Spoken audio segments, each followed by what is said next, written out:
자, 그럼 이제 우리 유해보존료부터 볼 차례죠. 자, 유해보존료, 그럼 유해방부제라고 보시면 되는데요. 유해방부제 제일 먼저 나온 거 보릭애시드, 붕산입니다. 붕산. 자, 이 붕산 같은 경우에는 방부뿐만 아니라 윤기도 주고요. 입촉감도 좋게 하기 때문에 예전에 식품에 좀 사용이 됐었어요. 예전에 식품에 햄, 베이컨, 어묵 이런 것 등을 만드는 데 사용을 했다라고 보시면 돼요. 그래서 햄이나 베이컨 이런 어묵 같은 데 사용을 하게 되면 방부의 효과도 있지만요. 윤기도 흘러요. 그래서 이런 방부윤, 입촉감을 증진을 위해서 예전에 햄, 베이컨, 어묵에 사용해서 문제가 된 적이 있는데요. 근데 붕산은 독성이 있어서 사용이 금지가 됐습니다.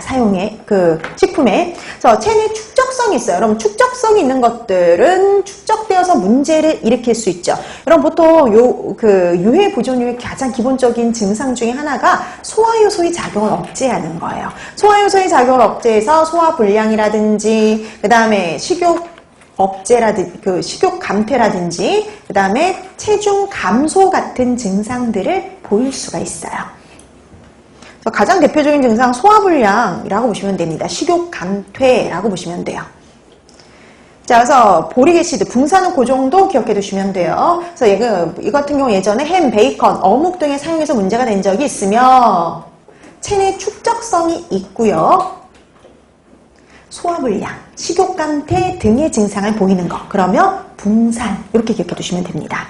자, 그 다음에 두 번째 포름알데히드가 나오죠. 자, 포름알데히드는 원래 기체예요. 근데 이걸 우리가 어디서 본 적이 있어요. 포름알데히드는 앞에서 벌써 2번이나 나왔거든요. 한 번은 뭐로 나왔냐면 살균 소독제로요. 그만큼 살균 소독력이 강한 물질이에요.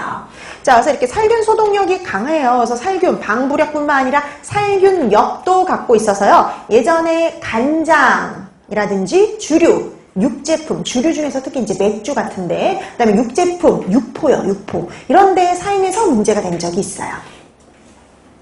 자, 그래서 간장, 주류, 육제품에 사용해서 문제가 된 적이 있다라고 하면 포름알데히드라고 보시면 되겠고요. 포름알데히드도 당연히 소화불량이라든지 뭐 이런 증상, 위장장애를 일으키지만요. 호흡곤란을 일으킬 수가 있어요. 그래서 포름알데히드 같은 경우 다량 들어오게 되면은요. 호흡곤란, 천식 이런 증상들을 일으킬 수가 있죠. 그래서 여러분, 이 포름알데히드 같은 경우는 지금 우리가 요 화학성 식중 독에서만 따져도 2번 나왔거든요. 2번. 어디서 나왔냐면 지금 유해보존료로 사용해서 문제가 된 적도 있지만 열경화성 수지에서도 용출될 수 있는 유해물질이기도 했죠. 자, 그래서 이 포름알데히드 같은 경우 이렇게 같이 묶어서 기억해 두세요. 열경화성 수지에서도 용출될 수 있고 유해보존료로 사용해서도 문제가 된 적이 있다는 거. 자, 그 다음에 유로토로핀 그러면요. 여러분, 유로토로핀 잘 보세요. 포름알데히드와 암모니아의 반응물이에요. 두 가지를 반응시켜서 만들었어요. 그럼 누가 나중에 용출이 될 수 있냐면 포름알데히드가. 그래서 유로토로핀도요. 포름알데히드가 유리되어서 독성을 나타내요. 그래서 식품에는 사용할 수 없도록 하고 있습니다. 이거는 원래 그 비뇨기과에서 써요. 비뇨기과에서 사용하는 요도살균제예요. 자, 그래서 유로토로핀은 식품엔 이용 못해요. 포름알데히드가 유리되기 때문에 독성이 있어서. 자, 그 다음에 여러분 승홍 나오네요. 네 번째 승홍. 여러분 우리 승홍 들어보셨죠? 이거 뭐예요? 우리 뭐 손소독제로 사용할 수 있어요. 0.1% 승홍을 손소독제로 이용할 수는 있으나 식품에는 이용할 수 없죠. 식품에는 사용할 수 없습니다. 식품에 방부제로 써서는 안 돼요. 그 다음에 베타나프톨, 그 다음에 실리칠산. 이게 항상 이 영어를 이제 우리나라로 바꿀 때 조금 책마다 차이가 좀 있긴 있어요. 근데 보통 실리칠산보다는 살리실산이라는 말을 더 많이 써요. 살리실산. 매번 바꿔놓는다는 게 깜빡깜빡하네요. 살리실산. 그래서 승홍, 베타나프톨, 살리실산, 이거 식품에 사용할 수 없는 유해보존료다. 이 정도만 기억하면 충분해요. 자, 그 다음에 마지막 불소화합물 나와있죠. 이런 불소화합물은 예전에 우유라든지 알코올 음료 등에 사용했으나 독성이 강해서 사용이 금지된 물질이에요. 뭐 급성 같은 경우는 기본적인 위장장애뿐만이 아니라 이런 급성은 이제 보통 위장장애가 보통 많이 일어나요. 만성일 경우가 특징적이죠. 반상치를 보여요.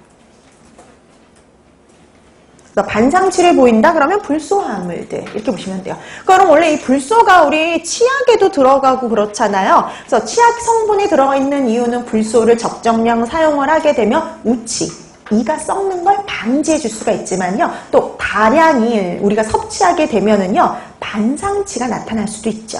자, 그래서 불소화물 반상치가 문제가 될 수 있습니다.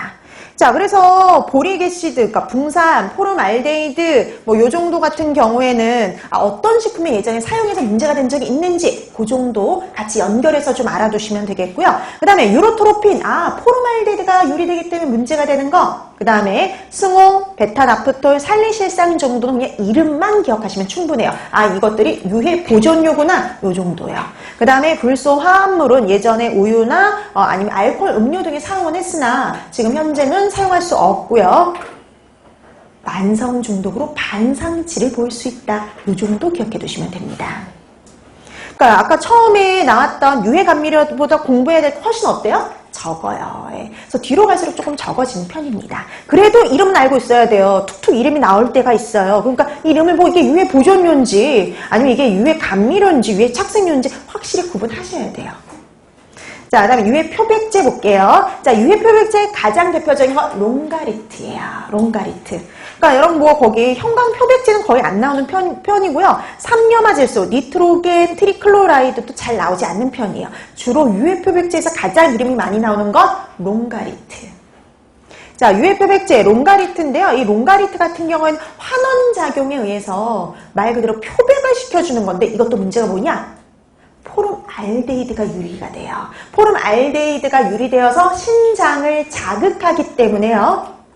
사용이 금지되어 있어요. 그래서 예전에 물엿, 연근 이런 데 사용해서 문제가 된 적이 있었습니다. 그 다음에 뭐 삼염화질소는 그냥 참고적으로만 알아두시면 될 것 같아요. 그래서 삼염화질소 같은 경우에는 우리나라는 아니고요. 미국에 게 사료 만들 때 사용하는 밀가루를 표백할 때 사용해서 문제가 된 적이 있어요.